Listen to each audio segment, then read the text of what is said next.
When someone mentions the word Zionist, what's the first image that comes to your mind? If you have a mainstream media stereotype generated image of the Zionist being a far-right colonialist, then watch this video.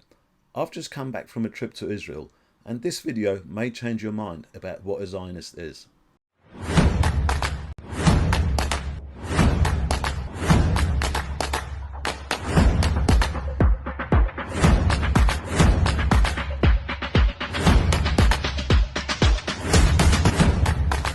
I have just returned from an interesting and eye-opening trip. I have in fact been to Israel in the last few days. And I have lots of interesting videos for you, which I will post in the next few days. I went to a few places on the border, including the Syrian border, the Lebanese border, and the Gaza Strip. And to begin with, I want to start from my visit to the Nir Oz Kibbutz, which was by the Gaza border. For those of you who may not know what a kibbutz is a collective farm run by the members who have joined voluntarily and can leave at any time if they wish. They kind of collectively live and work together. It is in fact how Israel was built, and it is the only successful form of socialism I've ever come across. And I think the reason for that is the voluntary aspect of it, where idealistic people live a communal life not because they're forced to, but because they have chosen that way of life and they enjoy it. The Nir Oz Kibbutz was also one of the targets of Hamas on October 7th massacre. By a percentage of population, Nir Oz Kibbutz had one of the highest death tolls in the October 7 attack. About 1/4 of the 400 residents of the Nir Oz Kibbutz were killed or abducted. About 1/3 of all the hostages taken on October 7th were from this kibbutz, including the Bibas family, who were abducted and tragically murdered by Hamas terrorists.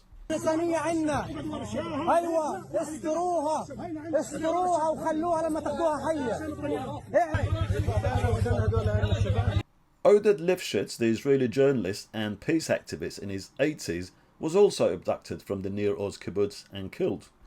During my visit, we were greeted by Irit Lahav, one of the few kibbutz members who has returned. Irit took us around and told us what happened there. Whatever I say about how much of a moving experience that was will be an understatement. From the houses that were burned and the bullet marks and everything else that was still visible, you could still feel the terror and death while you were there. You could feel the fear and the terror that those families and the young babies went through.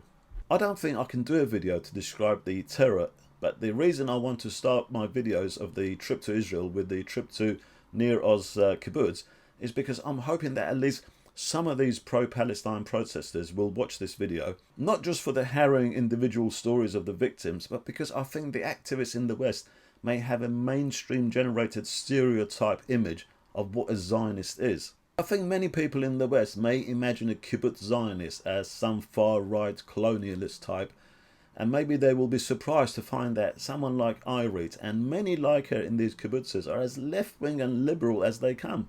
Whereas the protesters of the activist class in the West are by and large posh misfits and fake leftists, Irit is the genuine McCoy, not a champagne socialist preaching one thing and living a different lifestyle. Irit lives and works in an egalitarian commune where they share everything together. She moved to Nir Oz to be near the Palestinians in Gaza so they can become friends and learn to live together and benefit from each other's coexistence. One of her activities was to take Gazans to Israeli hospitals to be treated. She wasn't there to occupy their land, she wanted to find a way of coexistence, a solution to the conflict. And look what Hamas did to her and to her kibbutzi friends. They could not have attacked a more innocent community. Yet the left in the West have once again disgraced themselves by backing tyranny, just as they did in Stalin's time and other tyrannical regimes they have supported. For Irit, their actions must be like putting salt into her wounds. And in fact, I asked what this lefty kibbutzer thinks of the pro-Hamas protesters in the West. It makes me very sad that people support such a slaughter, and especially knowing that these protests have started on October 8th. Israel did not retaliate or did not attack, did not kill a single person for the next 3 weeks. Until the beginning of November, Israel did not attack back. But the process the protests started already on October 8th. A sheer attack on civilians, brutal rape, cutting parts of people, kidnapping 84 years old people. So I'm thinking those who go to support these kinds of actions, what would they feel if it had happened in their home while they sleep, waking up in their pajamas, that their neighbor hates them and wants to kill them? Would they support this? I consider myself leftist. I don't want anybody to die. I don't want a single Palestinian to be killed or die. This I'm telling you from the bottom of my heart. I don't want retaliation. I don't hate them. I'm disappointed, but I don't hate, and I don't want anybody to be attacked or killed. Not even those who were in my house or killed my best friends. I don't want them. I really would like them to live in peace and us to live in peace. I respect the Palestinians as people. I think that this action should be condemned totally, and I think that it's a disappointment and a very bad black dot for the West to support this kind of action. When Hamas attacked the Nir Oz Kibbutz on October 7th, they murdered the Israelis who were sympathetic to their cause. They murdered Israelis who were taking them to hospitals and provided them with work and other benefits of coexistence. And the left in the West, once again, instead of standing up for their comrades, because they're so clueless, corrupt and narcissistic, they backed Hamas, a far-right reactionary Islamist group who would slaughter all of them if they got a chance.